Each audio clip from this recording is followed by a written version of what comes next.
శ్రీగురుభ్యో నమః. హరి ఓం. వసుదేవసుతం దేవం కంసచానూరమర్దనం దేవకీ పరమానందం కృష్ణం వందే జగద్గురుం. కృష్ణం వందే జగద్గురుం. తీర్త్వా మోహార్ణవం హత్వా రాగద్వేషాదిరాక్షసా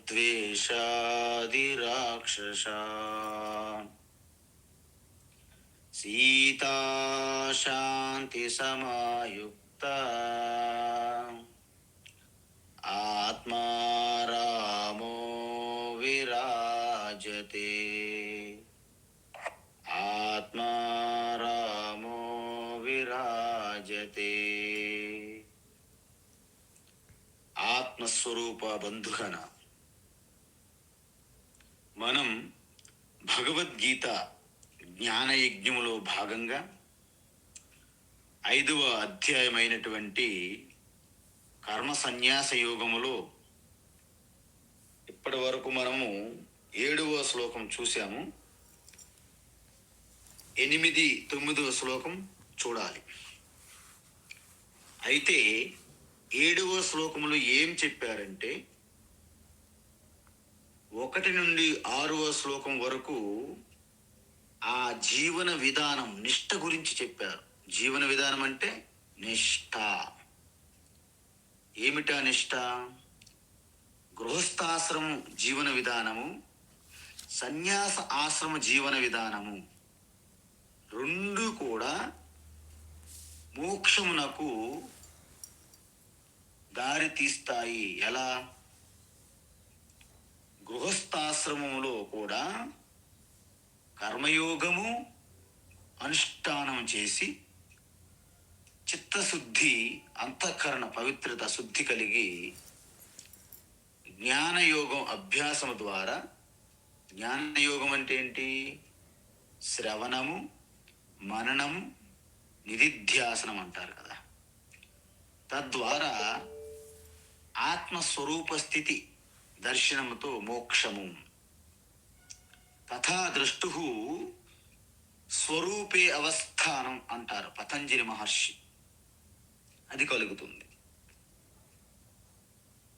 అలా చేయవచ్చును.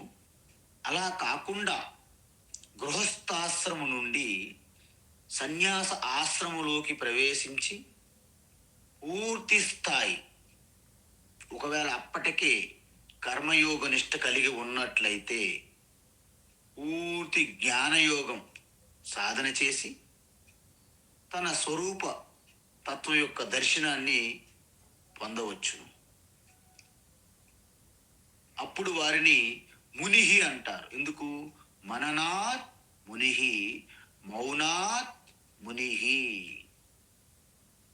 అంటే కేవలం ఆత్మచింతన చేసేవారిని ముని అంటారు, మునిహి. లేదా ఆత్మస్వరూప చింతనలో ఉన్నప్పుడు సర్వ చేష్టలన్నీ ఆటోమేటిక్ అవే ఉపసంహారం పొందుతాయి కాబట్టి మౌనం. అందువలన మనకు 17వ అధ్యాయంలో వస్తున్నాయి 3 తపస్సుల గురించి. మౌనం అనేది మానసిక తపస్సు అని చెప్పారు.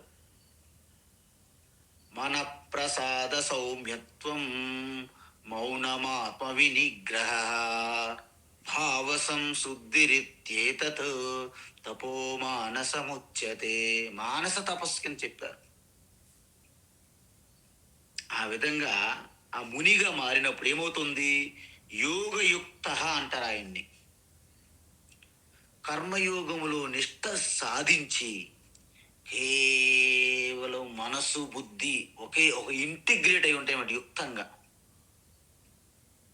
ఆ విధంగా విశుద్ధాత్మ అంటే శుద్ధమైన అంతఃకరణ. అంటే ఎంత పవిత్రత అంటే మనసు తేలిక, వెరీ లైట్ మైండ్ అంటారు చూడండి. Light mind, what a light mind అంటారు. అంటే మనస్సులో సంశయాలు, కన్ఫ్యూజన్స్ ఉంటే హెవీ వెయిట్గా ఉంటుంది మనస్సు. అంటే భూమండలం అంతా మీ మీద, మీ నెత్తిని తెచ్చి పెట్టారా అన్నట్లుగా ఉంటుంది మనస్సు. బట్ వెన్ యు ఆర్ ఏ కర్మయోగి నిష్ట, మీ మనస్సు తేలికైపోతుందంట. దూది పింజ అంటారు చూడండి, అంత తేలికైపోతుంది అనమాట. అయితే జితేంద్రియ, సకల ఇంద్రియములు మీ స్వాధీనములు ఉంటాయి. మీరు ఆర్డర్ ఇస్తే తప్ప నేత్రములు చూడాలనే కోరిక కలగదు, చెవులకి ఎక్కువగా వినాలనేది లేదు. ఎందుకు? మీరు ఆర్డర్ ఇవ్వాల వెనక నుండి. ఆ విధంగా మీ స్వాధీనంలో ఉంటాయి. విజితాత్మ, ఎప్పుడైతే ఈ దేహ అభిమానం, శరీరం మీద పూర్తి స్థాయి అభిమానము, ఈ మమకారంతో ఏదైతే నాకు కావాలి, ఈ శరీరం కోసం చక్కబెట్టుకోవాలి, పాలిస్లు, నెయిల్ పాలిస్లు, పెర్ఫ్యూములు, క్రీములు, అనేక రకాలు ఉంటాయి. ఇవన్నీ దేనికోసం? ఇవి ఎంత ఎక్కువగా మనం మెయింటైన్ చేస్తే అంత దేహాభిమానం ఉన్నట్టు. అంటే శరీరమే మీ స్వరూపం, మీ ఆత్మ అంటే దేహమే. అందుకే అమ్మో వైట్ ఎయిర్ వచ్చేస్తుంది, పెయింటింగ్, దంతములు ఊడిపోయింది, దంతములు కట్టించుకోవాలి. ఎందుకంటే ఎవరైనా దంతంలో చూస్తే అమ్మ బాబు ఎంత మాట. కాబట్టి ఇదంతా కూడా దేహాభిమానం.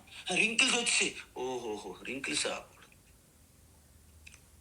సో దేహం ఎంత ఇది సత్యము నిజమని మన భావన కలుగుతుందో చూడండి.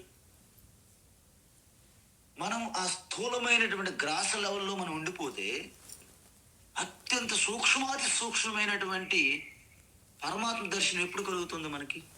చాలా కష్టం. కాబట్టి మీ దేహం నుండి అభిమానం మీరు అతీతంగా వెళ్ళాలి. దానినే విజితాత్మ.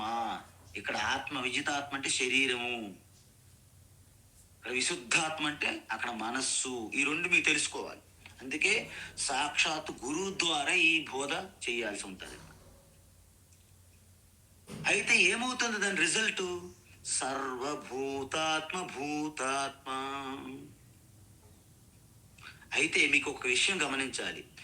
మీరు ఎప్పుడైతే శరీరము నేను అనే అభిమానం నుండి మీరు బయటపడ్డారో, శరీరము ద్వారా జరిగే కర్మలన్నిటికీ నేను కర్తను కాను అనే జ్ఞానం మీకు అబ్బుతుంది. ఒకవేళ శరీరమే నేనని భావిస్తే శరీరముతో ఉన్న సంబంధాలన్నీ నావే, నేనే అని భావన కలుగుతాం. అందుకే ఈ శరీరం అనేది అన్నమయ కోశం అంటారు. అంతే, ఎంత ఫుడ్ తింటే అంత రబ్బర్లా సాగుతుందట ఈ శరీరం. ఎంత ఫుడ్ తింటే అంత. అందుకే ఏంటంటే బాగా చిక్కిపోయినవి, ఏం సరిగ్గా భోజనం చేయట్లేదా? చూసారా, మనకి డైరెక్ట్గా అడుగుతున్న రిజల్ట్ వాళ్ళకి తెలుసు. దేనికి ఏది కారణం అని ప్రతి ఒక్కడికి తెలుసు. కోళ్ళు కాసుకునేవాడి నుండి గొర్రెలు, మేకలు, ఆవులు, గేదెలు, బర్రెలు ఏవి కాసుకున్నాడు కూడాను ప్రతి ఒక్కరికి తెలుసు. ఏమయ్యా నువ్వు బాగా చిక్కిపోయినట్టున్నావు ఈ మధ్య కాలంలో, ఆహారం సరిగ్గా భోజనం చేయట్లేదా అంటే, నువ్వు ఎంత భోజనం తింటే అంత శరీరం పౌష్టిగా స్థూలంగా ఒక తయారవుతామన్నమాట, విగ్రహంలాగా. అందువలన మనము చిన్నపిల్లప్పటి నుండి ఇప్పటి వరకు ఈ 60-50 సంవత్సరాల్లో రోజుకు 3 పూటలు వేసుకోండి లెక్క. మనం తిన్నటువంటి ఫుడ్ అంతా మనం ఒక దగ్గర ఇప్పుడు వేసి ఉంటే బహుశా హిమాలయాల కంటే ఎత్తైన పర్వతాలకు తయారయ్యేవేమో డౌట్, సందేహం కలుగుతుంది. ఇదంతా ఏమైంది? మొత్తం మన మిషన్లో పడిపోయింది, మిల్లు, రైస్ మిల్లు. కాబట్టి ఇది కేవలం అన్నమయ కోశం. ఇది ఎంత ఫుడ్ ఉంటే అంటే అన్నం నుంచే పుట్టింది, అన్నంతోనే వృద్ధి చెందుతుంది, చివరికి అన్నంలోనే కలిసిపోతున్నది. దీనికోసమా మీరు అభిమానం? ఇంతకీ శరీరం ఏమిటి? ఇంతకీ మీరు చర్మం మీరా, మాంసం మీరా, ఎముకలు మీరా, ఆ కొవ్వు ఫ్యాట్ మీరా, రక్తము, మజ్జ, ఇవన్నీ ఏంటి? ఇలా మనం విచారణ చేస్తే మలమూత్రములు అన్నీ ఉంటాయి కప్పి. ఇంతకీ మనం ఏంటని చూస్తే అమ్మ బాబోయ్ నేను శరీరం కాదు బాబు అంటారు మీరు. దీన్ని విచారణ. అందుకే శంకరాచార్య ఏమన్నారంటే, చిత్తస్య శుద్ధయే కర్మ నతు వస్తూపలబ్ధయే వస్తు సిద్ధిర్విచారేణ నకించిత్ కర్మ కోటిభిః. ఆయన ఒక మాట చెప్పారు, స్పష్టమైన మాట ఇది. ఏంటంటే, చిత్తస్య శుద్ధయే కర్మ, మీరు ఎటువంటి కర్మ చెయ్యండి, మానస కర్మ కానీ, వాచిక కర్మ కానీ, శారీరకమైనటువంటి కర్మ, అనేక తపస్సులు కానీ, యజ్ఞ యాగాలు కానీ, దేనికోసం ఇవన్నీ? మీ చిత్తము యొక్క శుద్ధి, చిత్తశుద్ధి కోసం. నతు వస్తు అంటే ఆత్మ, ఆత్మదర్శనం కోసం ఇవి కాదు. మరి ఆత్మదర్శనం ఎలాగా? విచారం. నేను శరీరమా? ఎందుకు, ఎలా అవుతున్నాను? శరీరమా కాదా? శరీరమా నేను కాదా ఎలా తెలుస్తుంది అంటే, నేను శాశ్వతము, నేను ఎప్పుడు నిత్యము ఉంటాను అని తెలిసినప్పుడు నా ఎరుకుంటుందా లేదా? బాల్యములు చిన్న బేబీ నేను అంటాము, పెద్ద అవుతున్నది యవ్వనములు నేను, మధ్య వయస్సులు నేను, వృద్ధాప్యములు నేను. మనము వెంటిలేటర్లో ఉన్నప్పుడు, ఈవెన్ ఐసీయూలో కూడా ఒకవేళ మనకి ఎరుకు కలిగితే నేను అని ఎరుకు కలుగుతుందా లేదా? కాబట్టి ఈ నేను అనే భావన సకల ప్రాణుల యందు కూడా ఉన్నది. మనకు ఆ భాష తెలియదు కానీ. చూసారా, మీరు నేనుగా వ్యాపించి ఉన్నారు. అది భూతకాలములో ఉన్నది, వర్తమానములో ఉన్నది, భవిష్యత్తులో ఉంటది. 3 కాలాలకు అతీతంగా ఉన్నది. అదే సత్యము, అదే ఆత్మ. ఆ ఆత్మ నాలో ఉన్నది అంటే భూతాత్మ, నా నా ప్రాణశక్తి వెనక ప్రాణం ద్వారా నడిపిస్తున్నది.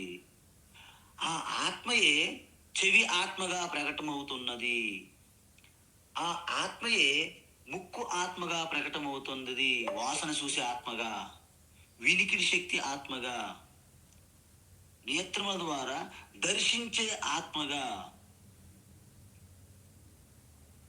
చర్మము ద్వారా స్పర్శ కలిగించే ఆత్మగా, నడిచే ఆత్మగా, పట్టుకునే ఆత్మగా, మలమూత్రాలు విసర్జించే ఆత్మగా ప్రకటమవుతున్నది. ఎలా? ఒకటే కరెంటు, విద్యుత్ శక్తి, లైట్ ఆత్మగా, ఫ్యాన్ ఆత్మగా, కూలర్ ఆత్మగా, హీటర్ ఆత్మగా, సౌండ్ మైక్ ఆత్మగా ఎలా ప్రకటమవుతుంది అంటే, ఒకే పరమాత్మ అనేక జీవాత్మలుగా ప్రకటమవుతున్నది. ఎందుకు? ఈ సృష్టి అంతా పరమాత్మ శరీరం కాబట్టి.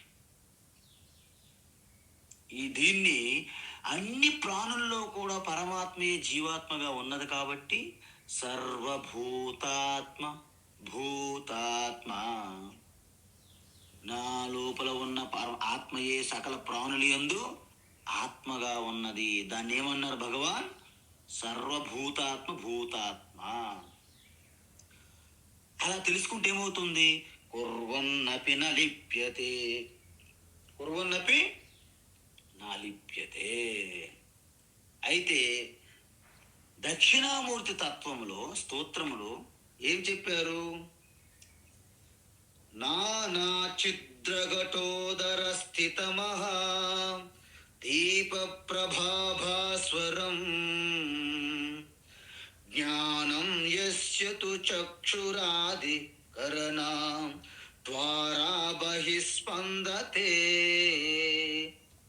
జానామీతి తమేవ భాంతమనుభాత్యేతస్ సమస్తం జగత్ తస్మై శ్రీ గురుమూర్తయే నమ ఇదం శ్రీ దక్షిణామూర్తయే. చూసారా, ఒక కలశం తీసుకోండి. ఒక కలశం, ఒక మట్టితో చేసినటువంటి కుండ కానీ కలశం కానీ, తీసుకొని దాని చుట్టూ ఒక 5 రంధ్రములు పెట్టండి. లోపల ఒక క్యాండిల్ వెలిగించి పెట్టి బోర్లించి మూత పెట్టండి. బోర్లించి అంటే రివర్స్లో. అప్పుడు ఆ క్యాండిల్ యొక్క కాంతి కిరణములు ఆ రంధ్రముల ద్వారా ప్రకాశిస్తుంటాయి. రేస్ లాగా, లైట్ రేస్. అదేవిధంగా ఈ శరీరం అనేది నవరంధ్రములు, పంచ జ్ఞానేంద్రియములని రంధ్రాలు. ఈ శరీరం అనే ఘటము అంటే కొండ బోర్లించి ఉన్నది. మీ హృదయం వెనక స్పందన చేస్తున్నటువంటి ఆ యొక్క స్ఫురణం ఏదైతే ఉందో, ఎరుక, ఆ తెలివి, ఆ ప్రజ్ఞ ఈ రంధ్రము ద్వారా ప్రకటమవుతుంటే వినికిడి శక్తిగా మీకు కలుగుతున్నది. చూపుడు శక్తి, వాసన చూసే శక్తి, రుచి చూసే శక్తి, స్పర్శ కలిగించే శక్తి, ఆలోచించే శక్తి, భావనలు కలిగే ఎమోషనల్స్, ఫీలింగ్స్ కలిగే శక్తిగా ప్రకటమవుతుంది. అంటే మనలో కలిగే ప్రతి భావన వెనుక ఆ ఆత్మ చైతన్య జ్యోతియే ప్రకటమవుతుంది. ఘటములో ఉన్నటువంటి ఆ క్యాండిల్ జ్యోతి వలె, వెలుతురు వలె. ఇది తెలుసుకొని మనం ఉంటే వాస్తవానికి నేను కర్తను కాదు, నేను తెలుసుకునే వ్యక్తిని కాను అని తెలిసిపోతుంది స్పష్టంగా. కానీ అజ్ఞానం వలన నేనే తెలుసుకుంటున్నాను, నేనే చూస్తున్నాను, నేనే వింటున్నాను, నేనే చేస్తున్నానని భ్రమ కలుగుతుంది. ఎందువలన? నేను అజ్ఞానం వలన. మీరు ఇప్పుడు ఎవరు? ఆత్మగా సర్వజ్ఞులు. కానీ నాకు కొద్దిపాటి చైనా వచ్చు భాష, నాకు కొద్దిపాటి సంస్కృతం వచ్చు, కొద్దిపాటి అంటే మీరు అల్పజ్ఞులుగా మీరు మారిపోయారు. ఎందుకు? విశాలమైన సముద్రంలో ఉండే ఒక చేప ఒక నూతి బావికి పరిమితమైతే ఉంటుందో ఆకాశం వ్యాపించి ఉన్నప్పటికీ ఒక కుండలో బంధింపబడినట్టు కుండాకాశముగా ఆత్మ ఆకాశం కంటే సూక్ష్మంగా వ్యాపించి ఉన్నప్పటికీ ఈ కుండ వలె ఈ శరీరానికే మనం బంధించబడి జీవాత్మగా మనం ఉంటున్నాము. అందువలన ఎప్పుడైతే ఈ సృష్టి సకల ప్రాణుల్లో కూడా నేనే ఆత్మగా ఉన్నానని తెలుసుకుంటే, ఆకాశం ఎలాగైతే కుండలో ఉన్నటువంటి మలినముగా అంటదో, మీరు ఆత్మస్వరూపంగా అంటారు. ఎందుకు? మీరు కర్త కాదు, మీ ద్వారా జరిగిపోతున్నాయి కర్తవ్య కర్మలు, అలాగ జరిగిపోతున్నాయి అన్ని కర్మలు కూడా. కుర్వన్ అపిన లిప్యతే, మీరు అన్ని కర్మలు మీ ద్వారా జరుగుతున్నప్పటికీ మీకేవి అంటవు అని చెప్తున్నారు. ఎప్పుడైతే శరీరంతో మీకు అభిమానం పోయిందో, శరీరం ద్వారా జరిగే కర్మలన్నిటికీ మీకు ఎటువంటి కర్తృత్వ భావన ఉండదు. అప్పుడు ఎలా ఉంటారు మీరు? తత్వవిత్తు మహాబాహో గుణకర్మ విభాగయో గుణేష వర్తంతే ఇతి మత్వా న సజ్జతే. ఈ విధంగా ఆ గుణాలు నా శరీరములో ఉన్నటువంటి త్రిగుణములు, ప్రకృతి బయట ఉన్నటువంటి త్రిగుణములతో ఆ రెండు కలిసి వ్యవహారం జరుగుతున్నాయి అని స్పష్టంగా చూస్తారు సాక్షిగా. అప్పుడు ఏమవుతుంది? నైవ కించిత్ కరోమీతి, నేనేం చేయట్లేదండి. మరి ఎవరు చేస్తున్నారు? పశ్యన్ శృణ్వన్ సృశన్ జిగ్రన్ అస్నన్ గచ్చన్ స్వపన్ శ్వసన్ ప్రలపన్ విసృజన్ గృహ్ణన్ ఉన్మిషన్ నిమిషన్నపి. అంటే పశ్యన్ చూస్తున్నప్పుడు, శృణ్వన్ వింటున్నప్పుడు, స్పృశన్ స్పర్శ కలుగుతున్నప్పుడు, జిగ్రన్ వాసన చూస్తున్నప్పుడు, గచ్చన్ వెళ్తున్నప్పుడు, స్వపన్ పడుకుని నిద్రిస్తున్నప్పుడు, శ్వసన్ శ్వాస తీసుకునేటప్పుడు, ప్రలపన్ మాట్లాడుతున్నప్పుడు, విసృజన్ మలమూత్ర విసర్జించేటప్పుడు కానీ, గృహ్ణన్ గ్రహిస్తున్నప్పుడు కానీ, ఉన్మిషన్ నిమిషన్ అపి అంటే కనురెప్పలు మూసినప్పుడు తెరిచినప్పుడు కానీ.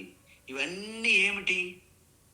ఇవన్నీ జ్ఞానేంద్రియములు, కర్మేంద్రియముల యొక్క వ్యాపారం గురించి చెప్పారనమాట. అయితే ఈ జ్ఞానేంద్రియముల ద్వారా, కర్మేంద్రియముల ద్వారా, మనస్సు బుద్ధి ద్వారా ఎలా జరుగుతున్నాయి ఇవి? ఈ చేష్టలు, వ్యవహారము, వ్యాపారము కేవలము నా సన్నిధిలో, అంటే నా సమక్షములో. అంటే ఏ కరెంటు సమక్షములో బల్బు వెలుగుతున్నది, ఫ్యాన్ తిరుగుతున్నది. ఇంతకీ కరెంటు తిరుగుతున్నదా? ఎవరు తిరుగుతున్నారు? ఫ్యాన్ తిరిగేటప్పుడు కరెంటు తిరుగుతుందా? మరి బల్బు వేడెక్కిపోతే కరెంటు వేడెక్కుతుందా? అంటే ఆ కరెంటు ఏదైతే శక్తి ఉన్నదో దాని సమక్షంలోనే ఇవి పనిచేస్తున్నాయి. అంటే ఆత్మ సమక్షంలో కనులు చూస్తున్నాయి అంతే. ఆత్మ సమక్షంలో చూస్తున్నాయి, ఆత్మ సమక్షములు సన్నిధిలో వింటున్నాము. చూసారా? అందుకే ఈశ్వరు సన్నిధిలో, వెంకటేశ్వర స్వామి సన్నిధిలో, హనుమాన్ సన్నిధిలో అంటాం మనం. అంటే ఆ పరమాత్మ పరంధామ, ఆ ఈశ్వరుడి యొక్క సమక్షములో, ఎలాగైతే నీరు సమక్షములో ఆ యొక్క సముద్ర కెరటములు వస్తున్నాయి, ఎగిసిపడుతున్నాయి, అలాగే పరమాత్మ సమక్షంలో ఈ జగత్ అనే సినిమా నడుస్తున్నది. పెద్ద రీల్ అనమాట, ఇది మామూలు రీల్ కాదు. దీని షూటింగ్కి ఒక సృష్టికర్తకి ఎంత సమయం పడుతుందో, 2.5 గంటల సినిమాకి కొన్ని సంవత్సరాలు కొంతమంది షూటింగ్ తీస్తారు ఆ వర్క్. కాబట్టి ఈ జగత్ అనే సినిమా చాలా పెద్ద సినిమా. మన స్వప్నం మనం ఎలాగైతే క్రియేట్ చేస్తున్నామో ఇది దీర్ఘ స్వప్నం లాంటిది. కాబట్టి దీనికి టైము ఎక్కువ అవసరం. ఇవన్నీ జరుగుతున్నప్పుడు కూడాను వెనకున్నటువంటి ఆత్మ చైతన్యమే సమక్షంలో జరుగుతున్నాయి అని ఎప్పుడు తెలుసుకుంటారు? ఇది ఎప్పుడు తెలుసుకుంటారంటే యుక్త, ఎవరైతే పూర్తిగా ఆ వివేక జ్ఞానముతో శ్రవణ మనన నిధిధ్యాసన చేశారో, యుక్త ఉండేవాళ్ళు, వారు పూర్తిగా దీన్ని స్పష్టంగా దర్శిస్తారు. ఎవరు? మనం 4 అధ్యాయులు ఏదైతే చెప్పామో జ్ఞానయోగము ద్వారా ఆత్మతత్వనిష్టలో ఉన్నటువంటి ఆ యొక్క జ్ఞాని, అంటే గృహస్థ జ్ఞాని గాని సన్యాసి జ్ఞాని గాని ఎవరైనా జ్ఞానులు. జ్ఞానులు అంటే ఇక్కడ ఆశ్రమం గురించి మనం చెప్పట్లేదు, భగవాన్ శ్రీకృష్ణ జ్ఞాన సాధన గురించి చెప్పారు. కాబట్టి ఆ యుక్త వారు పశ్యన్, చూస్తున్నప్పటికీ, శృణ్వన్, స్పృశన్, జిగ్రన్, అస్నన్, అవన్నీ చేస్తున్నప్పటికీ ఇంద్రియ అర్థేషు, అంటే ఇప్పుడు మనకి చూపు ఉంది, చక్షు అంటారు. ఈ కన్ను నేత్రము చూసే రూపము, అది ఇంద్రియ యొక్క విషయం అంటారు రూపాన్ని. అంటే ఇంద్రియము ఆ ఇంద్రియ విషయమైన రూపాన్ని రెండు సంయోగం కలిసినప్పుడు జరుగుతుంది అనుభవం. నేను చూశాను, వింటున్నాను. అలాగే ఇవన్నీ కూడా ఇంద్రియ అర్థేషు, అంటే ఇంద్రియములన్నీ ఇంద్రియ విషయములతో వర్తంతే, మమేకం, మిళితం, సంయోగం అవుతుంటే, ఇది ధారయన్, ఈ విధంగా విచారించి తెలుసుకుని, నకించిత్ కరోమి, నేనేమి చేయడం లేదు, ఇది మన్యేత అని ఎవరు నిశ్చయించుకుంటారు? తత్వవిత్ అంటే ఆ స్వరూప తత్వాన్ని స్పష్టంగా తెలుసుకున్నటువంటి ఆ తత్వవిత్ ఈ విధంగా తెలుసుకుంటారు. మీకు చిన్న ఉదాహరణ చెప్తాను, ఒక చిన్న స్టోరీ. తమిళనాడులో ఒక మహాత్మ ఉండేవారు. ఆయన ఎంతటి మహాత్మ అంటే అవధూత లాంటి వారు అనమాట. తంజావూరు దగ్గర అనమాట, తమిళనాడులో. అయితే ఒక వటవృక్షం ఉన్నది, మర్రి చెట్టు. ఆ మర్రి చెట్టు కింద అలా ఉండేవారు. ఎక్కడికి వెళ్ళేవారు కాదు. ఆకలి ఏమి లేవు, ఆకలి దప్పికలు కూడా మర్చిపోయి అలాగా ఆత్మచింతనలు అలాగా ఉండేవారు. అక్కడ మధ్య దారిలో వెళ్తున్నటువంటి ఆ బాటసారులు చూసేవారు అనమాట. ఏంటి ఇప్పుడు ఇక్కడే ఉంటారు, ఈయన ఎక్కడికి వెళ్ళరు, ఏమి చెయ్యరు, మరి ఆయనకు ఆకలి ఏంటి, నిద్ర ఏంటి, ఏమి లేవా, ఆశ్చర్యపోయేవాళ్ళు అనమాట. ఎవరైనా వచ్చి ఏదో రొట్టి ఏదైనా వాటర్ ఇస్తే పర్వాలేదు, పర్వాయిల్లే అనేవాడు అనమాట ఆయన. పర్వాయిల్లే అంటే no problem, no problem, it's okay, it's okay, no problem, no mention అంటారు కదా మనం. నో ప్రాబ్లం అండి, నో ప్రాబ్లం అండి, అక్కర్లేదు, ఓకే, అంత ఓకే, అంత బాగానే ఉంది అన్నట్టుగా అనమాట. పర్వాయిల్లే, పర్వాయిల్లే అనేవాడు. ఆయన పేరు ఎవరైనా అడిగారు అనుకోండి, పర్వాయిల్లే అనేవాడు. మహాత్మా గారు మీరు తిన్నారా? పర్వాయిల్లే. మహాత్మా గారు నీళ్ళేమైనా తాగుతారా? పర్వాయిల్లే. అంటే ఎవరు ఏ మాట్లాడినా ఆయన ఒకే ఒక మహామంత్రం, పర్వాయిల్లే. ఇలాగ కొన్ని రోజులు జరుగుతుంటే ఆ మహాత్ముల గురించి ప్రతి ఒక్కరు కూడాను చర్చించుకోవడం మొదలెట్టారు. సో ఆయనకి ఎవరికైనా సరే మన వాళ్ళకి కోరికలు మొదట స్టార్ట్ అవుతాయి కదా, పరుగెత్తుకుని వచ్చు, మహాత్మాజీ మా అమ్మాయికి పెళ్లి కాలేదు, పర్వాయిల్లే అనేవాడు అంతే. ఎవరైనా మహాత్మ మా వారికి ఒంట్లో బాగా అనారోగ్యంగా ఉన్నారు, పర్వాయిల్లే. ఏమీ లేదండి, ఒకే మాట, పర్వాయిల్లే, పర్వాయిల్లే. సో అలాగ జరుగుతుంటే అక్కడ ఉన్నటువంటి ఆ తంజావూరులో పెద్ద జమీందారు ఉండేవాడు అనమాట. ఆయన కూడాను అనేక పదార్థాలను తీసుకుని వచ్చి పర్వాయిల్లే స్వామి అని పేరు పెట్టారనమాట అతనికి. పర్వాయిల్లే స్వామి, పర్వాయిల్లి మాత్రం పెద్ద ప్రసిద్ధిగాంచేసారు అక్కడ ఆ ఏరియాలో. ఆ జమీందారు వచ్చి తన కూతురు, తన భార్య, తన కుటుంబ సభ్యులతో వచ్చి అప్పుడప్పుడు సేవ చేసుకునేవారు. కొన్ని రోజుల తర్వాత ఆ తంజావూరులో ఉన్నటువంటి ఆ జమీందారు ఇంట్లో ఒక సర్వెంట్ ఉన్నాడు, మహమ్మద్ ఇక్బాల్. ఆయన పేరు మహమ్మద్ రజత్ ఇక్బాల్ ఏదో పేరు ఉందండి. ఆ ఇక్బాల్ ఏం చేశాడంటే ఆయన చాలా నమ్మదగినటువంటి విశ్వాసపాత్రుడైనటువంటి సేవకుడు అనమాట ఆ జమీందారికి. అయితే ఆ జమీందారికి ఏకైక ఒక కుమార్తె ఉన్నారు. ఆ కుమార్తెకి ఏదో రకంగా భ్రమలో నెట్టాడు ఆ ఇక్బాల్. అయితే ఆ విషయం జమీందారు తెలిస్తే నా ప్రాణహాని భయంతో వాడు ఇంకేం చెప్పకుండా ఉండిపోయాడు. ఆ బిడ్డ కూడా ఏం మాట్లాడలేదు. కానీ ప్రకృతి వైపరీత్యం అంటారు ఇదే మరి, తను ప్రెగ్నెంట్ అయ్యింది ఆ పిల్ల పెళ్లి కాకముందు. అది తెలిస్తే ఇక్బాల్ పైన అవుట్, మరణదండన చేస్తారన్నమాట జమీందారు. కాబట్టి ఆయన భయానికి చెప్పలేదు, ఈ పిల్ల కూడా చెప్పలేదు ఆయనకి ఎక్కడ చంపేస్తారు నాకేమవుద్దని. అయితే అప్పటికి తల్లి భయపెట్టి అడిగారు. పిల్ల ఏమన్నదంటే దీనికి కారణం పర్వాయిల్ల స్వామి అన్నదనమాట. ఇక ఇక్బాల్ అని చెప్తే ఎక్కడ ప్రమాదం వస్తుంది, పర్వాయిల్ల స్వామి అన్నారు. జనం ఓ కోపంతో, ఇన్నాళ్ళు నువ్వు మౌనంగా ఎంతో గొప్ప మహాత్ముడని మీకు పూజించాము, అందరికన్నా కర్రలు పట్టుకొని వచ్చి ఒకరు తిట్టినోళ్ళు, కొట్టినోళ్ళు, ఉమ్మేసినోళ్ళు, నెట్టినోళ్ళు, నువ్వు చేసావా? పర్వాయిల్లే అంటాండి ఈయన. ఇంతటి అన్యాయం, ఇంత ఘోరం నువ్వు చేస్తావా? పర్వాయిల్లే అంటే వాళ్ళు ఏమంటున్నా పర్వాయిల్లే అంటున్నారు. కొంతమంది తిడుతున్నారు, పర్వాయిల్లే అంటుండే ఆయన. కొంతమంది కొడుతున్నారు, పర్వాయిల్లే. నువ్వు ఇంకా ఇక్కడ ఉండకూడదు అని నెట్టేసి తరిమి కొట్టారనమాట పర్వాయిల్లే స్వామికి. అలా కింద పడుస్తూ లేస్తూ అలాగా పర్వాయిల్లే స్వామి అలాగా వేరే గ్రామానికి వెళ్ళారు. అక్కడ ఎక్కడ ఉంటే అక్కడ కూడా ఎవరు పట్టించుకోరు. ఎందుకంటే ఒక గ్రామంలో వార్త అన్ని గ్రామాలకి వ్యాపిస్తుంది. ప్రజలు కదా, అంతే, మనుషులు కదా. ఎక్కడ మంచిగా ఉన్నా అక్కడ చెడగొట్టాలంటే ముందుగా ఒక మనిషికి పంపించాలంట. సరే ఆయన పని అయిపోయింది, దాని పని ఇంకా అక్కడ అపవిత్రం చేయడానికి. ఆ విధంగా పర్వాయిల్లే స్వామికి చాలా ఘోరమైన నింద పడింది. కానీ పర్వాయిల్లే స్వామి దాన్ని డిఫెన్స్ చేయట్లేదండి. ఏమంటున్నా, కొడుతున్నా, తిడుతున్నా, నెట్టేస్తున్నా, పర్వాయిల్లే ఒకటే మంత్రం. కొన్ని రోజులకి ఈ పర్వాయిల్లే ఏమైంది, ఆ బిడ్డ పుట్టింది కదా పాపకి పెళ్లి కాకమనుపు, ఇలా కాదు ఈ పర్వాయిల్లకి, నువ్వే ఈ బిడ్డకి పిల్లకి పెంచు అని పర్వాయిల్లే స్వామి దగ్గర పెట్టారు. అయితే ఆయన ఏమన్నాడు, పర్వాయిల్లే అంటాడు. బిడ్డ ఉన్నది, తల్లి ఉన్నది, ఇద్దరు ఉన్నారు. ఇంతకు ముందు ఈయన ఒక్కడి కోసం భిక్ష కోసం పెద్ద పట్టించుకునేవాడు కాదు. ఇప్పుడు బిడ్డ వచ్చిందిగా, సో బిడ్డ కోసం ఏదైనా మరి రక్షణ చేయాలి కదా. ఇక బిడ్డ కోసం పాలు కోసము కొన్ని ఇళ్ళకి వెళ్ళి అడిగేవాడు అన్నమాట పర్వాయిల్లే స్వామి. అయితే వాళ్ళు తెచ్చేసేవారు బిడ్డ చూసి.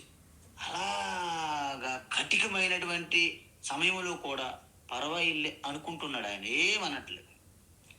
అయితే మన బిడ్డకి ఎక్కడ పంపించినా సీక్రెట్ మార్గంలో తల్లి అప్రోచ్ అవుతుంది అనమాట బిడ్డ దగ్గరికి. మీరు ఎక్కడ పంపించండి, ఆ తండ్రి అయితే ఏదో అహంకారం అభిమానంతో రారు కానీ ఎంతైనా కన్న తల్లి కదా. సో సీక్రెట్ మార్గంలో సంధ్యా సమయంలో ఎవరో చూడకుండా బిడ్డ దగ్గరికి వచ్చేదనమాట తల్లి. చూసి ఒకరోజు ఆ పిల్ల చెప్పింది, అమ్మ నిజానికి పరవాయిల్లికి ఎటువంటి సంబంధం లేదు, దీని అంతటికి కారణం మన ఇక్బాల్ అన్నదంట. అప్పుడు అమ్మ నాయన ఎంత ఘోరం జరిగిపోయిందని అప్పుడు మెల్లగా ప్రసన్నంగా ఉన్నటువంటి తన యజమాని ఉన్న సమయంలో భర్తకి మెల్లగా చెవిలో ఊదింది, దీని అంతటికీ కారణం ఇక్బాల్, పరవాయిల్లి స్వామికి అనవసరంగా మనం పాపం మూటగొట్టుకున్నాం అని చెప్పింది. తర్వాత అందరికీ తెలిసిన తర్వాత ఊరందరూ కూడాను మళ్ళీ ప్రక్షాళన పవిత్ర శాస్త్ర కదా మనోళ్ళు, పసుపు నీళ్ళు తెచ్చి అన్ని చేసి కుంకుమ బొట్లు పెట్టి పూజ చేసి పాద పూజ చేసి మళ్ళీ పరవైల్లి చేస్తుంటే పరవైల్లి అంటాడు అప్పుడు కూడా ఆయన. అంటే అప్పుడు తీసుకెళ్ళి ఇక్బాల్ గడే ఏమి ఇలా చేసావంటే, గురువు గారు మరి మీరెంత గొప్పవాళ్ళు, నేనెంత తప్పు చేశానని భయానికి మీద అయితే సాహసించలేదు. అరే బాబు ముందే చెప్పుంటే నీకే పెళ్లి చేసేవాడిని కదా అని ఆ తర్వాత ఇక్బాల్కి పెళ్లి చేశారంట. కథలో సారాంశం ఏంటంటే, మహాత్ములకి నిజంగా చెప్పాలంటే మీరు వ్యవహారంగా ఉన్నటువంటి నియమ నిబంధనలు వారికి వర్తించవు. వారికి మీరు కొట్టినప్పటికీ పూజించినప్పటికీ రెండు సమానంగా స్వీకరిస్తారు. పీడ్యమానే పూజ్యమానే అపి యుక్త మన్యేత పశ్యన్ శృణ్వన్ సృశన్ జిగ్రన్ అస్నన్ గచ్చన్ స్వపన్ శ్వసన్ ప్రల్పన్ విసృజన్ గృహన్ ఉన్మిషన్ నిమిషన్ అపి ఇంద్రియాని ఇంద్రియార్థేషు వర్తంత ఇది ధారయన్. ఎవరు? నైవ కించిత్ కరోమీతి కహ యుక్త తత్వవిత్. ఆత్మస్వరూప తత్వాన్ని తెలుసుకున్నటువంటి తత్వవిత్. తత్వవిత్ అంటే తత్వాన్ని తెలుసుకున్నవారు, ఆత్మదర్శనం కలిగి ఉన్నవారు. ఈ పేరు ఇక్కడ నుండి పూజ్యస్వామి దయానంద సరస్వతి వారు మా గురువర్యులైనటువంటి తత్వవిధానంద సరస్వతి వారికి ఈ నామధేయం ఇవ్వడం జరిగింది, తత్వవిత్. ఆ విధంగా అందువలన అన్ని జరుగుతున్న నాకేమి సంబంధం లేదు. గుణేషు వర్తంతే. ఆ ప్రకృతి గుణములు మనలో ఉన్నటువంటి ప్రకృతి గుణములు ఎందుకు? ప్రకృతి నుండే శరీరం వచ్చింది కాబట్టి. ఇలా తెలుసుకున్న వాళ్ళు ఇంకా వాళ్ళకి ఏంటండి, ఏది కోల్పోయారు, ఏది పొందుతారు? సముద్రం వలె పూర్తి నిండి ఉన్న సముద్రం వలె ఉంటారు వారు జీవితంలో. సముద్రంకి మీరు 100 బకెట్లు నీరు పోసినప్పటికీ పెద్ద తేడా ఉండదు, ఒక 100 బకెట్లు నీరు తీసినప్పటికీ ఏం తేడా ఉండదు. ఎందుకంటే మీరు లోపల ప్రశాంతమైనటువంటి అనంతమైన ఆనందాన్ని, శాంత స్వరూపాన్ని పొంది ఉన్నారు. బయట సంపదలు అవి ఎంత క్షణికము, మన భ్రమ కలిగిస్తుంటాయి. ఆస్తులు, వీలునామాలు, వాటి కోసం తల్లిదండ్రులు పుత్రులు కొట్టుకోవడము, జైళ్ళు కోర్టులకు ఎక్కుతుంటారు. అదంతా అజ్ఞానానికి పరాకాష్టం. జస్ట్ క్షణం. ఈ రాత్రి మనం నిద్రపోతుంటే ఉదయాన్నే లేస్తాను నేను గ్యారంటీని ఎవరైనా సంతకం పెట్టగలరా? ఎవ్వరూ పెట్టలేరు. ఎందుకంటే రేపు ఉదయం నీకు తెలీదు నీవు లేస్తావో లేదని. ఒకవేళ మనం ఉదయాన్నే లేచిన వెంటనే థ్యాంక్స్ లార్డ్, థ్యాంక్ యూ భగవాన్, మరొక రోజు మాకు ఛాన్స్ ఇచ్చావు అని మనకు థ్యాంక్స్ చెప్తుండాలి ప్రతిరోజు ఉదయాన్నే మనం. అందుకే శ్రీమద్ భాగవతములో పరీక్షితుకి ఆ తక్షక ఏదైతే ఆ శాపం ఉన్నదో 7 రోజుల్లో ఆయన చనిపోతారు అని స్పష్టంగా తెలిసింది. అందరు రాజ్యములో ఉన్నటువంటి ప్రజలందరూ బాధపడుతుంటే పరీక్షిత్ మహారాజు ఎగిరి గంతులేశాడంట, అమ్మయ్యా నాకు 7 రోజులు గ్యారంటీ సర్టిఫికేట్ వచ్చిందని. ఎందుకు? అంతవరకు ఎవరికి కూడాను ఒక రోజు కూడా గ్యారంటీ లేదు. రాత్రి పడుకున్న తర్వాత లేస్తానని ఎవరికి గ్యారంటీ సర్టిఫికేట్ లేదు. కానీ పరీక్షిత్కి 7 రోజులు గ్యారంటీగా ఉంటున్న సర్టిఫికేట్ వచ్చింది అప్పుడు ఆయన. సో 7 రోజుల్లో ఆయన ఏదైతే చక్కబెట్టుకోవాలనుకున్నాడో ఆయన తపస్సు, ఆయన పుణ్యం ఆధారంగా పరమాత్మ సుఖమహర్షి అనే గురువుని పంపించారు ఆయన దగ్గర. గురువుని ఉపదేశాన్ని గట్టిగా పట్టుకొని సంసార సాగరాన్ని దాటిపోయారు పరీక్షిత్ మహారాజ్. అలాగే మీరందరూ కూడాను ఈ జీవితం అనేది క్షణికము. ఆశయా బధ్యతే జంతు కర్మణా బహు చింతయా ఆయుక్షయం న జానాతి తస్మా జాగ్రత్త జాగ్రత్త అని చెప్పారు మహాత్ములు. ఆశా కోరికలు, ఆశా పాసంతో మిమ్మల్ని బంధించి ఒక సర్కస్లో ఉన్నటువంటి జైంట్ వీల్లో కూర్చుని ఎలాగైతే కిందకి మీదకి తిరుగుతుంటామో, ఈ సంసార చక్రంలో తిరుగుతున్నాం మనం. పునరపి జననం, పునరపి మరణం. దాని నుండి బయటపడకపోతే ఈ ఆయువు అనేది క్షణం క్షణం, మీ ఆయుస్సు క్షణానికి తరిగిపోతుంది. క్షణంలోనండి, ఇంక రోజులు లెక్క అంటున్నారు మీరు. ప్రతి క్షణంలో కూడా ఆయుస్ పోతుంది అలాగా, మనకు తెలియదు. మీరు ఒకసారి మీరు రోజు కూడా మీ ఆయుస్ మారిపోతుంటే, మీ ఏజ్ మారిపోతుంటే మనకు గుర్తించలేము. ఫోటో తీసుకోండి, 10 సంవత్సరాల తర్వాత చూడండి, ఆ ఫోటోకి ఈ ఫోటోకి, అమ్మ నాయన ఎంత తేడా వచ్చిందా అని ఆశ్చర్యపోతారు మీరు. కాబట్టి ఈ తత్వ రహస్యాన్ని తెలుసుకోకుండా మనం ఇప్పుడున్న సంసారంలో బాగా కాలుతున్నటువంటి పెనం పైన ఉన్నాము. మనం ఏం చూస్తున్నాము? మరిన్ని కోరికలని జంజాడంలో పడి ఆ పెనం నుండి అమ్మయ్య నాకు కొంత రిటైర్ శాంతి కావాలండి. ఎక్కడ పడుతున్నాము? పొయ్యిలో పడుతున్నారు పెనం నుండి. బాగుంది, మంచి శాంతి వచ్చింది. ఇప్పుడు మండుతున్న పెనం కంటే పొయ్యిలో పడినట్టు అవుతుంది మన జీవితం. కాబట్టి తస్మా జాగ్రత్త జాగ్రత్త అని చెప్పారన్నమాట. అందువలన ఇలా ఎవరైతే చెప్తారో అప్పుడు మీరు పూర్తిగా ఆ యొక్క గురువు ఉపదేశం శాస్త్రానికి మీరు శ్రద్ధాభక్తితో గట్టిగా పట్టుకోవాలి. అందుకే ఏమంటారు? అనేక జన్మ సంప్రాప్తం కర్మబంధ విదాహినే ఆత్మజ్ఞాన ప్రధానేన తస్మై శ్రీ గురవే నమః. గురు స్తోత్రంలో చెప్పారు ఇవన్నీ. నా గురోరధికం తత్వం నా గురోరధికం తపః తత్వజ్ఞానాత్ పరం నాస్తి తస్మై శ్రీ గురవే నమః. భుక్తి ముక్తి ప్రదాత చ తస్మై శ్రీ గురవే నమః. గురు స్తోత్రంలో కూడా చెప్పారు ఇవన్నీ. అందుకే తద్విద్ధి ప్రణిపాతేన పరిప్రశ్నేన సేవయ అని 4వ అధ్యాయంలో చూసాం మనం. ఇలా చేసిన తర్వాత ఏమవుతుంది? మీలో సకలం కూడాను స్పష్టత వచ్చేస్తుంది. ఎలాగైతే సూర్యుని యొక్క వెలుతురులో మీకు ఎటువంటి సందేహం కలగదో, అలాగా స్పష్టమైన జ్ఞాన ప్రకాశంలో మీరు అలాగా లీలలు చేస్తుంటారు. కర్మలు మీరు చేయట్లేదు. ఎందుకు? మీరు కర్తలు కాదు, ఇప్పుడు మీరు అకర్త, సాక్షి. కృష్ణ పరమాత్మ వలె మీరు ఉంటారు. అందుకే అలాంటి జీవన్ముక్తులకి అర్జునుడు ఏమడిగాడు 2వ అధ్యాయంలో? స్థిత ప్రజ్ఞస్య కా భాస సమాధిస్తస్య కేశవ స్థితధీ కిం ప్రభాషేత కిమాశీత వ్రజేత కిం అడిగాడా? అక్కడ ఆన్సరు చెప్పారు. ఇప్పుడు ఇది కూడా దాని యొక్క ఆన్సరే. ఏంటి? పశ్యన్ శృణ్వన్ స్పృశన్ జిగ్రన్ అన్ని చేస్తూ నైవ కించిత్ కరోమి, నేనేమి చెయ్యట్లేదు. అవన్నీ వాటి ద్వారా జరిగిపోతుంది. కరెంట్ ఏమి చేయట్లేదు. ఫ్యాను బల్బుల వల్ల జరుగుతుంది వెలుతురు, గాలి. పెట్రోల్ ఏమి చేయట్లేదు కారులో. అది అలసిపోతుంది అండి పెట్రోల్. కారు వెళ్ళిపోతుంది, పెట్రోల్ ఉన్నది అంతే. సన్నిధి, పెట్రోల్ సన్నిధి మాత్రేనా కారు రోడ్డు మీద వెళ్తున్నది. కరెంటు సన్నిధి మాత్రేనా బల్బు ప్యానల్ పని చేస్తున్నాయి. ఆత్మ సన్నిధి మాత్రేనా చూపుడు వినికిడి జరుగుతున్నాయి. ఇది సూత్రం అన్నమాట. చూసారా, అద్భుతంగా ఉంది. ఇది తెలుసుకుంటే, స్వామీజీ తెలుసుకుంటే ఏమవుతుంది? ఎలా జీవించాలి మేము అంటే, మన అందరికీ కూడా గీత, భగవద్గీత, ఉపనిషత్తులు భయపెట్టేశారు జనం. ఓమా గీత అండి, ఇప్పుడు గీత టైం కాదండి. నాకు ఇంకా ఎక్కడ 95, 97 ఆ టైం వచ్చినప్పుడు గీత కదా. మీకు ఎవరైనా రాసి పెట్టారు 95 సంవత్సరం మీరు ఉంటారండి శరీరంలో? దీపం ఉన్నప్పుడే మనం అన్ని చక్క పెట్టుకోవాలి.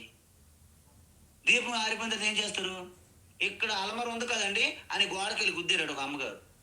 అక్కడ అల్మర లేదు, గోడని అప్పుడు తెలిసింది. ఇప్పుడు అంటే జెండు బామ్ ఏదో పెట్టుకుంటారు, అర్థమైంది ఆవిడికి. అమ్మో ఇక్కడ అల్మర లేదు, గోడ అని. మనం కూడా ఈ ఆరోగ్యం అవయవాలన్నీ పనిచేస్తున్నప్పుడు మనము నిర్లక్ష్యం చేసేస్తాం. తర్వాత బెడ్ మీద బెడ్ రెస్ట్ అంటాం. అప్పుడు టైం అంతా ఇలాగే అయిపోయింది, కనీసం ఏమి ఎవరిని పట్టించుకోలేదు, ఒక గుడికి వెళ్ళలేదు, ఒక తీర్థయాత్ర చేయలేదు, ఒక అన్నదానం చేయలేదు, ఒక గోదానం చేయలేదు, ఒక గోసేవ చేయలేదు, ఒక మాత్రలు ఇప్పుడు పిలవలేదు.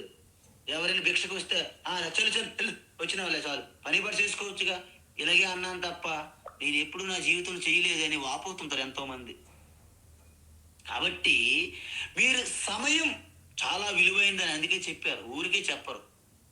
అందువలన ఈ విధంగా చేస్తూ ఎవరైతే జ్ఞాననిష్టలో ఉంటారు, కానీ ఇంకా అంత స్థితి లేని వాళ్ళ సంగతి ఏంటి స్వామీజీ? భగవాన్ చెప్తున్నాడు ఏమని? బ్రహ్మణ్యాథాయ కర్మాణి,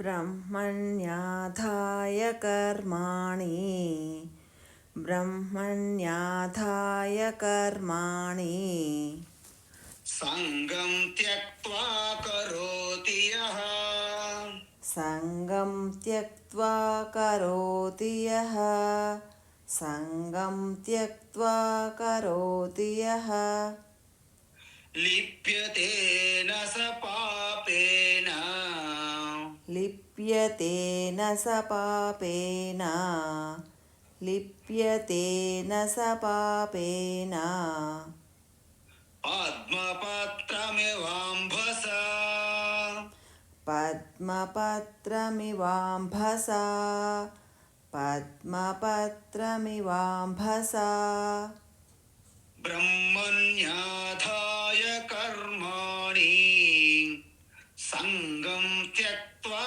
కరోతి యః, బ్రహ్మణ్యాధాయ కర్మాణి సంగం త్యక్త్వా కరోతి యః, బ్రహ్మణ్యాధాయ కర్మాణి సంగం త్యక్త్వా కరోతి యః, లిప్యతేన స పాపేన పద్మపత్రమివాంభస, లిప్యతేన స పాపేన పద్మపత్రమివాంభసా, లిప్యతేన స పాపేన పద్మపత్రమివాంభసా. అద్భుతమమ్మా, బాగా చెప్పారు శ్లోకము. అయితే మనకేమంటున్నారంటే ఈ యొక్క శరీరము, ఇంద్రియములు, మనస్సు, అభిమానము, వాటితో అటాచ్మెంటు ఇలా చెప్పినంటే విడిచిపెట్టేది కాదు. అది ఎలాగా? ఒక అరటిపండు ఉన్నది, అరటిపండు ఇస్తే అరటిపండు మొత్తం తింటారా మీరు? ఆవులాగా తినరు. ఎందుకు? దానిపైన తొక్క తోలు తీసేస్తాం. తీసిన తర్వాత కొంతమంది ఏం చేస్తారు, ఆ తోలు తింటూ గుజ్జు బయట పడేస్తామా? లేదు, గుజ్జు తింటాము, తోలు బయట పడేస్తాం. ఇప్పుడు మనం ఏం చెప్పాము? ఈ శరీరము పాంచభౌతికము, ఈ ఇంద్రియములు పాంచభౌతికము, మనస్సు, బుద్ధి పాంచభౌతికము. ఇదంతా అరటి పండు తోలు వంటిదనమాట. ఈ మూడు కలిపి శరీరము, ఇంద్రియములు, మనస్సు. మరి దాని వెనక ఉన్నటువంటి గుజ్జుగా ఉన్నటువంటి ఆత్మ, దాన్ని మనం వేరు చేయాలి ఫస్ట్ వివేకముతో. వివేకం వేరు చేసి ఆత్మ వదిలేసి శరీరాన్ని, మనసు, బుద్ధిని పట్టుకుంటామా? పట్టుకోకూడదు. దీన్ని విడిచిపెట్టాలి. విడిచిపెట్టడానికి ఇదేమైనా అరటిపండ తొక్క బయట పడేయడానికి? ఇది రెండు కలిసిపోయి ఉన్నాయి, వేరు చేయడానికి వీలు పడట్లేదు. ఎలాగా? ఒక ఒక ఇనుప గుండుని ఒక అగ్నిలో బాగా వేడి చేసామనుకోండి, ఇనుప గుండు తీసుకొని ఒక అగ్నిలో వేసాం చాలా సమయం పాటు, అప్పుడు ఏమవుతుంది? అలాగ ప్రకాశించి మెరిసిపోతుంది అగ్నిగోళం. అగ్నిగోళంగా ఉంది అది. కానీ నిజంగా అగ్ని అనేది గోళంగా ఉంటుందా? మరి గోళం ఎక్కడిది? ఆ గోళాకారం అంతా కూడా ఇనుముది. మరి ఇనుము అలా మెరుస్తుంటుందా? దహించుకొని అలా వేడిగా మెరుస్తుందా? మరి అది దేనిది? అది అగ్నిది. మరి రెండు వేరు చేసి మీకు ఏమైనా కనిపిస్తున్నాయా? లేదు. అగ్ని, ఇనుప గోళం రెండు కలిసిపోయి ఉన్నాయి. అదేవిధంగా ఈ శరీరము, ఇంద్రియములు, మనస్సు, ఆత్మ అనే అగ్ని ద్వారా శరీరం అనే ఒక ఇనుప గుండుగా రెండు కలిసిపోయి ఉన్నాయన్నమాట. కొబ్బరికాయ కోరు పైన ఉన్నటువంటి ఆ తొక్క పొర రెండు కలిసిపోయి కొబ్బరి బొండంగా ఉన్నాయనుకోండి, మీరు రెండు వేరు చేయగలరా? చేయలేం. ఎప్పుడైతే బాగా లోపల కోరు పండిపోయి పండిపోయి పండిపోయి పండిపోయి అలాగ కోరు స్ట్రాంగ్ అవుతుందో పైన ఉన్నటువంటి పొర దానికి సెపరేట్ అయిపోతుంది, తేలికైపోతుంది. అంత ఎత్తులో ఉన్నటువంటి కొబ్బరి చెట్టు నుంచి అది పడినప్పటికీ అది పగలదండి. ఎందుకు? లోపల ఉన్న కోరు వేరుగా పైన ఉన్నటువంటి తొక్క వేరుగా ఉంటాయి, ఇవి కలిసి ఉన్నప్పటికీ. ఆ విధంగా కొబ్బరి బొండము నుండి కొబ్బరికాయగా ఎలాగైతే మారుతారో అజ్ఞానముగా ఉన్నటువంటి వారు ఈ యొక్క తత్వ సాధన జ్ఞానాభ్యాసం వలన కొబ్బరికాయగా మారడమే సాధన అన్నారు. ఒక మహాత్మ అన్నారు, సాధన అంటే ఎలాగ స్వామి అడిగితే అన్నారు, కొబ్బరి బొండం నుండి కొబ్బరికాయ అండి, అదే జీవితం అన్నాడు ఆయన. కొబ్బరి బొండం నుండి కొబ్బరికాయలా? ఓహో, అంటే కొబ్బరి బొండాన్ని తీయకుండా అలా చెట్టు కొంచాలా అన్నాడు ఒకడు. అది కాదయ్య బాబు, నీ కొబ్బరికాయ వ్యాపారస్తుల్లో ఉన్నావు, అది కాదు. ఇక్కడ విషయం ఏంటంటే కొబ్బరి బొండం అనేది లోపల ఉన్న కోరు, ఆ కొబ్బరికాయ ఉన్నటువంటి ఆ పొర, ఆ తొక్క కలిసిపోతాయి రెండు. అలాగా సమయం అయ్యే కొలది అది పండిపోతుంది లోపల. అప్పుడు దానికి పొరకి వేరుగా ఉంటాయి అని చెప్పారు. అంటే అజ్ఞానం, అభిమానం, అహంకారముతో ఆత్మ, శరీర, ఇంద్రియం, మనసు కలిసిపోయినాయి అగ్ని ఇనుప గుండులాగా. వాటిని మెచ్యూరిటీతో అంటే తపస్సు అనే సాధన ద్వారా వివేకముతో అలాగ వేరుగా దర్శించాలని చెప్పారు. దర్శించడం ఏమవుతుంది? నేను వీటి ద్వారా కలిగిన వాటికి నేను ఎటువంటి కలత చెందాల్సిన పని లేదు, శరీరానికి ఏది జరిగినా నేను భయపడక్కర్లేదు, దానికి కావాల్సిన సర్వీసింగు చేస్తాను గాబరేముంది. అందువలన శరీరమునకు జరిగినటువంటి ఎటువంటి దాని ప్రమాదం కానీ బాధ కానీ జరిగితే దానికి ఒక మందు వేస్తాం. చూడండి, మీరు శరీరం ఎంత ఆరోగ్యంగా ఉంచుకుంటే అంత తొందరగా శరీర అభిమానం మీకు ఉండదు. లేకపోతే కాళ్ళకి ఏదైనా జాయింట్ పెయిన్ వచ్చింది అనుకోండి, మీ ఆత్మ, మెడిటేషను, ధ్యానము, దృష్టి, ధ్యాస అంతా ఎక్కడ ఉంటుంది? ఆ జాయింట్ పెయిన్ దగ్గర కూర్చుంటుంది అనమాట. మీరు ఎంత జపం చేయండి, జపం పని జపమే, మీ కర్మల పని కర్మలే, మీ దృష్టి ఎక్కడ ఉంటుంది? జాయింట్ పెయిన్ దగ్గర ఉంటుంది. అందువలన మన స్టమక్ అప్సెట్ అయింది అనుకోండి, మనకి హెడేక్ వచ్చింది అనుకోండి, మన కాఫ్ అంటే దగ్గు, జలుబులు ఇవన్నీ కూడాను ఏవైనా మనకు వచ్చినప్పుడే మన శరీరం మీద ధ్యాస ఎక్కువ అవుతుంది అనమాట. అంతకుముందు శరీరం గారు పట్టించుకోరు. ఆటలు ఆడుతుంటారు మన పిల్లలు చూడండి, ఆ ఆటల్లో ఆయన కాలుకి గోరు ఊడిపోతుంది, రక్తం వస్తుంది, కనీసం పట్టించుకోడాడు. ఆట అయిపోయిన తర్వాత అమ్మగారు చూస్తారు, ఏం చేసినావు ఆయన ఇంత పని అని. ఇదా, మై గాడ్, నేను ఆటలో ఆడుతున్నప్పుడు తగిలింది మమ్మీ, ఇప్పుడు ఏమవుతుంది? చాలా పెయిన్ ఉంది mummy it's pain a lot, ఇప్పుడు పెయిన్ ఏ లాట్ ఆట. మరి అప్పుడేమైంది? అప్పుడు మర్చిపోయాడు. ఆ ధ్యాసలో ఆటలో లీనమైపోవడం వలన నీకు పెయిన్ లేదు, ఏమీ లేదు. ఇప్పుడు బయటకు వచ్చిన తర్వాత ఆ ధ్యాస అంతా పెయిన్ దగ్గరికి వెళ్తుంది ఇప్పుడు. అందువలన మీరు ఎంత శరీరాన్ని సర్వీసింగ్లో పెట్టుకుని సర్వీస్లోకి ఇచ్చినట్టు మన కారు లాగా చిన్నపాటి ఎక్సర్సైజ్, సరైన సమయంలో మంచి సాత్విక భోజనం, ఆరోగ్యకరమైనటువంటి భోజనం, సరైన సమయంలో నిద్ర, ఇవన్నీ పాటించమన్నారు భగవద్గీతలో. 6 అధ్యాయాలు చెప్తారు ఎలాంటి నిద్ర, ఎలాంటి ఆహారము, ఎంత తీసుకోవాలి. ఎందుకు? అతి నిద్ర చాలా ప్రమాదము, అతి తినడం కూడాను ప్రమాదమే. అందుకే అతి అనేది సర్వత్ర వర్జయేత్ అన్నారు శాస్త్రాల్లో. అతి దేనికి పనికిరాదండి. అతి వినయం ధూర్త లక్షణం అన్నారు చూసారా. చాలా మంది చాలా అతి వినయం ప్రదర్శిస్తుంటారు, అప్పుడప్పుడు మీరు చూడాలి. చాలా అతి వినయం అండి బాబు. అంటే నాకు తెలిసి శ్రీరామచంద్రుడు కూడా వీళ్ళ దగ్గర సరిపోరు, అంత నటన చేస్తారు. కాబట్టి అతి వినయము, కానీ అతి అనేది అన్నిట్లో కూడాను అది ఎప్పుడు కూడా వ్యర్థమే, అనర్థమే. ఈ విధంగా సర్వకర్మ అంటే మీరు చేసే ప్రతి 3 రకాల కర్మలు ఉంటాయి మనకి. శారీరక కర్మ, వాచిక కర్మ, మానసిక కర్మ. శారీరక కర్మతో దైవ పూజ, దేవయజ్ఞం చేస్తున్నాం, ద్రవ్యయజ్ఞాలు చేశాం.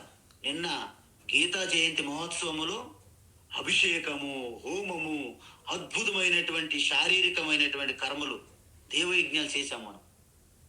తరువాత అక్కడ పారాయణము, ఆ మహామంత్రాలు జపించాం, వాచక కర్మ. తర్వాత ప్రతి అధ్యాయమునకు సంక్షిప్తంగా ఒక వివరణ ఇచ్చాము, తత్వం కూడా తెలుసుకున్నాము నిన్న. దాన్ని జ్ఞాన యజ్ఞము. ఇవన్నీ ఏ రకము కర్మలైనప్పటికీ సంగం త్యక్త్వా కరోతి యః, ఎవరైతే ఆ కర్మ యొక్క ఫలం మీద ఎటువంటి ఆసక్తి లేకుండా ఎవరైతే సకల కర్మలు కూడాను బ్రహ్మని ఆదాయ, బ్రహ్మని అంటే పరమాత్మ యందు, ఈశ్వరుని యందు, ఆ మహాశక్తికి అర్పణంగా భావించి ఎవరైతే ఆ కర్మ ఫలం పైన ఆసక్తి లేకుండా, యహ అంటే ఎవరైనా సరే, సృష్టిలో ఉన్న ప్రతి మనిషి అని అర్థం, ఎవరైనా సరే చేస్తారో లిప్యతే నలిప్యతే పాపేన, పాపేన నలిప్యతే, అసలు ఎటువంటి పాపను అంటరండి వారు. ఎందుకు అంటారు? అది శుద్ధమైన కోహినూరు వలె మారిపోతారు. మనం ఎప్పుడు చూసినా మన కోహినూరు తోసిపోయారు బ్రిటిష్ వాళ్ళు, ఇదే గోల తప్ప ఈ కోహినూరు టైం అంటే జస్ట్ భౌతికమైనవి. మీరు అసలైన కోహినూరు మీ ఆత్మస్వరూపము అని చెప్తున్నారు ఇక్కడ. అందువలన మీరు ఈ పాపేన దుర్గుణాలు వంటి వాటికి నలిప్యతే అంటారు. మరి ఎలా ఉంటారు? అంటకంట అంటే నేనేమైనా జాకెట్స్ కవచాలు ఏమైనా ధరిస్తానా? ఏమి ధరించక్కర్లేదండి. మీరు సహజ సిద్ధంగానే ఈ యొక్క సంసార సమాజంలో ఉన్నప్పటికీ మీరు అంటారు. ఎందుకు అంటారు అంటే పద్మపత్రమివ అంబసా, నీటి ద్వారా మురికి ద్వారా బురదలోనే ఉంటాయి తామర చెట్టు, లోటస్. ఆ లోటస్ ఫ్లవర్, ఆ పద్మపత్రము, ఆ పద్మం కమలము బురదకి నీటికి అంటదు. అది దాని మీద పడుతూ నీరు పడుతున్నా అలా క్షణంలో జారిపోతాయి నీటి బిందువుల వలె. మీరు కూడా సమాజంలో తిరుగుతున్నప్పటికీ సమాజంలో ఉన్నటువంటి మాలిన్యాలు, ఆ యొక్క ఆ చెడు కర్మలు కానీ, ఆ యొక్క వాతావరణంలో అంటే దురలవాట్లతో కూడుకున్నటువంటి వాతావరణ పరిస్థితులు మీకు అంటవు. ఎందుకు? మీరు పద్మపత్రం వలె నీటిలో ఉన్నట్టు సమాజంలో ఉంటారు. అంటే మనం బోట్ అనే ఒక బోట్ మీకు దొరికింది. భగవద్గీత అనేది ఒక జ్ఞానం అనే బోట్లో మీరు ఉన్నారంటే సురక్షితంగా కూర్చున్నారు. బోట్ ఎక్కడ ఉంటుంది? నీటిలో ఉంటుంది. కానీ నీరు బోట్లోకి రాదు. చూసారా? మీరు ఎక్కడ ఉంటారు? సంసారం అనే సాగరంలోనే ఉన్న సమాజంలో. కానీ జ్ఞానం అనే బోట్లో ఉండడం వలన మీకు ఆ సంసారం యొక్క మాలిన్యాలు, ఆ చెడు మీకు అంటదు. లిప్యతే నస పాపేన పద్మపత్రమివాంభస. చాలా ఇంపార్టెంట్ శ్లోకము. ప్రతి ఒక్కరూ ఈ శ్లోకాన్ని కంఠస్థ పెట్టాలని రేపు మీ అందరూ కూడాను ఈ శ్లోకం ఒకసారి మళ్ళా చెప్పాలి. హరి ఓం తత్సత్. సర్వం శ్రీకృష్ణార్పణమస్తు. హరి ఓం మహదేవ్ మహదేవ్. ఓం శ్రీ గురు. హరి ఓం స్వామిజీ. హరి ఓం. హరి ఓం స్వామిజీ. హరి ఓం స్వామిజీ. హరి ఓం హరి ఓం హరి ఓం. హరి ఓం స్వామిజీ. హరి ఓం. హరి ఓం స్వామిజీ. హరి ఓం స్వామి ప్రణామాలు. స్వామి ప్రణామాలు. మీరు మళ్ళీ తొందరగా క్లాస్ కూడా అటెండ్ అయ్యారంటే నిజంగా మీరు అంత ఒక మీరు అనన్యులు అనమాట. అనన్యులు మీరు. థ్యాంక్ యూ స్వామి. నా తెలియదు ఇది అనన్య.